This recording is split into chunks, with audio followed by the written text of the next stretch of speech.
चलिए भाई, अभी हमारे उसमें वर्क और एनर्जी में कुछ प्रॉब्लम्स बची हुई हैं, है ना। सर्कुलर मोशन हम लोग डिस्कस करते हैं, सर्कुलर डायनामिक्स। उसके अलावा भी बहुत सारी इंपॉर्टेंट प्रॉब्लम्स हैं।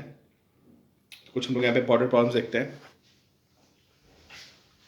सबसे पहले कॉन्सेप्ट है potential energy of chain. Potential energy of chain, ठीक है, over spherical surface. Potential energy of chain over spherical surface, ठीक है। सपोज करिए कोई स्फेयर है और यहां पे मैंने चेन ऐसे रख दी है। कैसे चेन रखी हुई है, ठीक है, ये यहां से ऐसा एक चेन रख दी, ठीक है। और मुझे इस चेन की पोटेंशियल एनर्जी पता करनी है। This is hemisphere, hemispherical surface. तो आपको पता है कि potential is given by mgh, है ना। लेकिन चेन में प्रॉब्लम क्या होती है कि चेन का जितना भी मास है वो सारा का सारा डिफरेंट हाइट पे है ना। चेन का जितना भी मास है सारा का सारा डिफरेंट हाइट पे है। इसलिए हमें यहाँ पे क्या करना पड़ता है, हमें चेन को छोटे छोटे एलिमेंट्स में ब्रेक करना पड़ता है, ठीक है। तो चेन को बहुत सारे एलिमेंट्स में ब्रेक करके और फिर हम उसको इंटीग्रेट करके सॉल्व करते हैं, ठीक है। तो देखिए, मुझे इसकी पोटेंशियल निकालनी है, तो मैं चेन को एलिमेंट्स में ब्रेक करूंगा। और बड़ा स्पेशल टाइप का तरीका होता है जो आपको ध्यान रखना है। ये आपकी चेन हो गई। जैसे एलिमेंट्स लेते थे ना, रॉड में एक एलिमेंट लेते थे, तो आपने देखा होगा कि जब कोई लीनियर चीज होती थी तो उसमें क्या करते थे, यहां से एक्सिस्टेंस पे एक dx लेंथ ले लेते थे, काइनेमेटिक्स में कहीं पे भी, है ना। तो जब कभी कोई सर्कुलर चीज होती है, सर्कुलर मोशन में, रिंग है या चेन है कुछ भी, और वहां में कोई चीज वेरी कर रही है, तो एलिमेंट्स लेने का एक बहुत डिफरेंट तरीका होता है। और देखिए क्या करेंगे, यहां से थीटा एंगल पे एक डी थीटा एंगल बना देंगे, छोटा सा एंगल बना देंगे डी थीटा, और इतनी इतनी चेन को हम पकड़ेंगे, this length of chain which is very small length, ठीक है। तो पहले हम क्या करेंगे, इस एलिमेंट की पोटेंशियल एनर्जी निकालेंगे। सबसे पहले हम इस एलिमेंट की निकालेंगे पोटेंशियल एनर्जी, ठीक है। कैसे निकालेंगे, देखिए आप, इसका मास निकालते हैं, ठीक है। टोटल चेन का मास m है। This length is pi are by 2। तो जो आपका मास पर यूनिट लेंथ होगा, mass per unit length is m by pi are by 2। This is mass per unit length, है ना। This is total length of chain, 1/4 of circumference, 1/4 of 2 pi R, and this is mass को हम divide मारेंगे तो we get mass per unit length, ठीक है। अब अगर मुझे मास पर यूनिट लेंथ पता चल गया है और मैं इस मास पर यूनिट लेंथ को इसकी लेंथ से मल्टीप्लाई करूंगा, तो मुझे छोटे एलिमेंट का मास मिल जाएगा, समझे आप। देखिए कॉन्सेप्ट यही है कि हमें रॉड को बहुत छोटे छोटे पार्ट्स में ब्रेक करना है, और सबसे पहले हम एक पार्ट की पोटेंशियल एनर्जी फाइंड करेंगे, ठीक है। सबसे पहले हम एक पार्ट की पोटेंशियल एनर्जी फाइंड करेंगे, फिर पूरे को हम इंटीग्रेट मारेंगे, ठीक है। तो मैं क्या कर रहा हूं, सबसे पहले मैं इस एलिमेंट का मास निकालने की कोशिश कर रहा हूं। तो मैंने देखा मास per unit length is this. अब मैं इस एलिमेंट की लेंथ निकालूंगा। How to find length, this angle is D theta. आप सबको पता है कि angle is equal to arc per radius. This length is dl, इसको मैं dl लिख लेता हूं, ठीक है।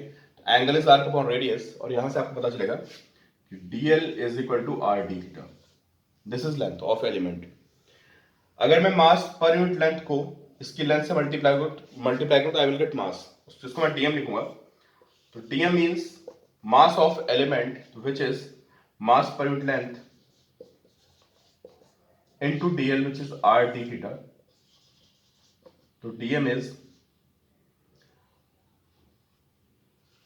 2m by pi into d theta. This is mass. 2m by pi d theta, ये इसका मास आ गया ऑफ दिस एलिमेंट, ठीक है। अब मुझे इसकी हाइट पता करनी ग्राउंड से। तो देखिए, this radius is r, this angle theta, this height will be r sin theta, this height will be r sin theta, ठीक है। तो इसकी हाइट r sin थीटा है, तो मैं इसको रब कर रहा हूं। तो potential energy will be, potential energy of this element will be, जिसको मैं du लिखूंगा, mgh होती है, तो dm into g, and in place of h I have r sin theta. This is potential g of that small element. मैं dm की value put करता हूँ, मैं डीएम की वैल्यू पुट करूंगा तो वो थी 2m by pi d theta into g into r sine theta. तो यहाँ से डी यू पता चलेगा, दिस इज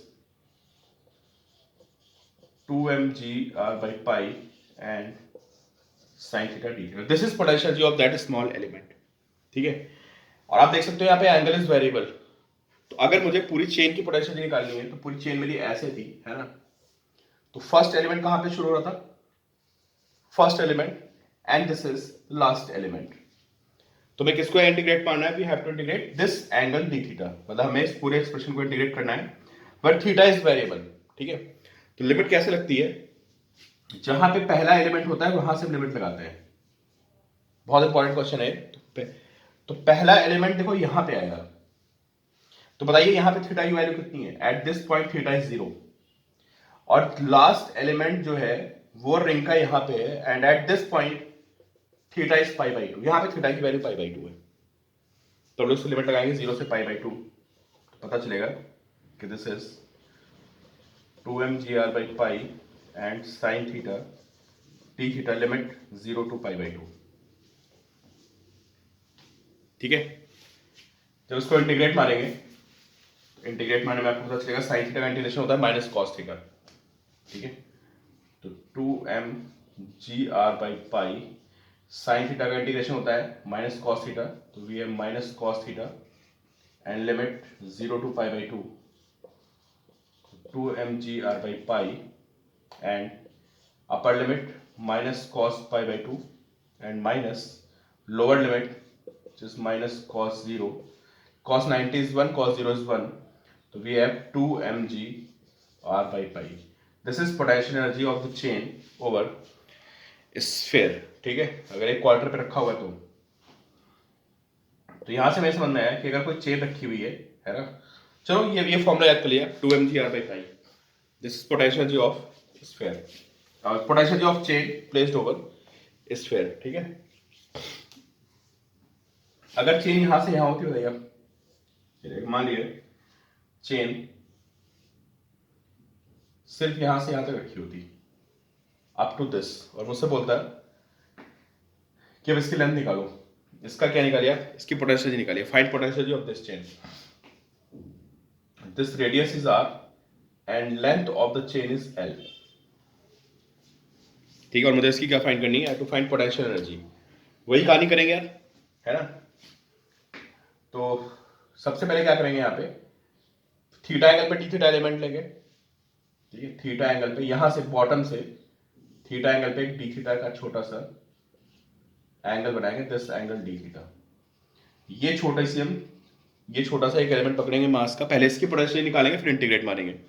इसका मास कितना होगा, इस बार मैंने ये लेंथ आपको एल दी है और मास इज एम, तो m by L is mass per unit length.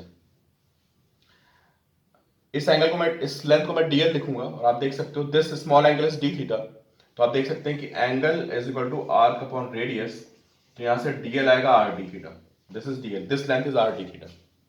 ठीक है, तो मास पर यूनिट लेंथ को जब मैं इस लेंथ से मल्टीप्लाई करूंगा तो मुझे इसका मास मिल जाएगा, this is mass per unit length into length, this is dm, this is this mass of a small element. What about this height, this height is from ground is r sin theta, this is radius, this angle is theta, so this height is r sin theta। तो अगर इसकी potential लिखूंगा तो that will be mg r sin theta, dm की value put कर देते हैं, तो m by l, चलो मैं सारा कैपिटल r स्मॉल r लिखता हूँ, यहाँ भी ये भी स्मॉल r है, इसको भी स्मॉल r लिखते हैं, स्मॉल r लिखते हैं, तो m by l into r d theta, this is mass into g into r sin theta, m by l into r d theta into g mgh into r sin theta, this is potential du। ठीक है, क्या क्या constant आ गया, mgr square by l, this is constant, right, mgr square by l is constant and we have an integration sin theta d theta। अब हमें लगानी limit, तो देखो लिमिट किसकी लगेगी, जो वेरिएबल है, वेरिएबल यहाँ पे कौन है, थीटा वेरिएबल है, तो अब आप बताइए थीटा में कहां से मेजर कर रहा हूं, from this line, theta is measured from this line.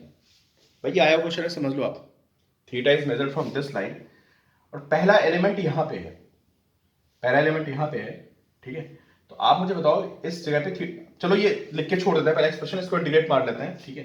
Late me write theta 1 to theta 2, तो this is mgr square by l, ठीक है। साइन थीटा का डायरेक्शन होगा minus cos theta, and limit is from theta 1 to theta 2, ठीक है। This is limit. अब limit देखते हैं क्या लगेगी हमारी थीटा 1 से थीटा 2, ठीक है। तो सबसे पहले मैं थीटा 1 डिसाइड करना है, we have to decide theta 1। ये ऐसे रखी हुई है चेन, यहां तक आई है चेन, है ना। This angle is measured from this line, so this angle is theta 1। जहां पे पहला एलिमेंट आएगा दिस इज थीटा 1, और जहां पे लास्ट एलिमेंट आएगा दैट इज थीटा 2। तो लास्ट एलिमेंट यहां पे आ रहा है, तो थीटा 2 में तो कोई इशू ही नहीं है, ये theta 2 is pi by 2। What about theta 1? ये लेंथ कितनी होगी बता सकते हो आप? This total length is pi are by 2, ये quarter circle, and this length is l, so this is pi are by 2 minus l। अगर मुझे एंगल निकालना है, मुझे पता है angle is equal to arc upon radius, तो पाई are by 2 minus l upon radius is r, so theta 1 is pi by 2 minus l by r। तो this will be your limit, समझे। तो जो आपका एक्सप्रेशन आया था वहां पे आप थीटा 1 की ये वैल्यू पुट करेंगे, और इन place of theta 2 you will put 90, तो आपको मिल जाएगी इसकी पोटेंशियल एनर्जी। इस तरह के जेई में बहुत बार क्वेश्चन पूछे गए हैं कि चेन की पोटेंशियल एनर्जी निकालना हेमिस्फीयर पे, ठीक है। चलो आपके क्वेश्चन दे रहा हूं मैं, आंसर भेजोगे आप लोग मुझे, ठीक है। ये चेन ऐसे रखी है ऑन अ फ्रिक्शनलेस हेमिस्फीयर, ठीक है, and place on a table, this is table, okay. यहाँ टेबल है, स्पेस पर रखा हुआ है, देन दिस चेन स्लिप्स, है ना, दिस इज। तो आपको आंसर देना है कि when last link of the chain is leaving the sphere, ऐसा कुछ सीन बनेगा कि पूरी चेन यहां से स्लिप करके ऐसे आ जाएगी, ठीक है। This length is what this length is pi are by 2 ना, this length is pi are by 2। अरे 2 पाई आर का 1/4 यार, 2 पाई आर बाई 4, ठीक है।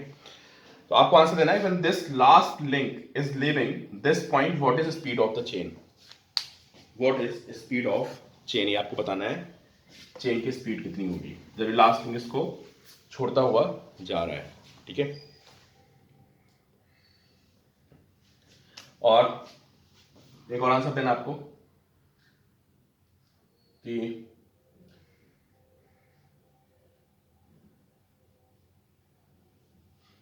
एक चेन ऐसे रखी है, ठीक है,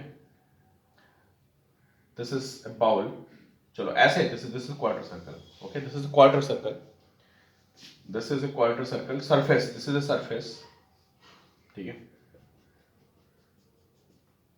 एंड दिस चेन, ये चेन ऐसे रखी हुई है, this chain on a quarter circle, ठीक है। चेन स्लाइड मारती है, वही question same, when last link of the chain is leaving the surface, when last link of the chain is leaving this surface, it will be like this, ठीक है। Find speed of, आपको speed बतानी है, speed of the chain जब last वाली link इसको छोड़ रही तो, ठीक है। सॉल्व करेंगे और मुझे आप भेजेंगे आज ही। चलिए अगले उस पर मूव करते हैं।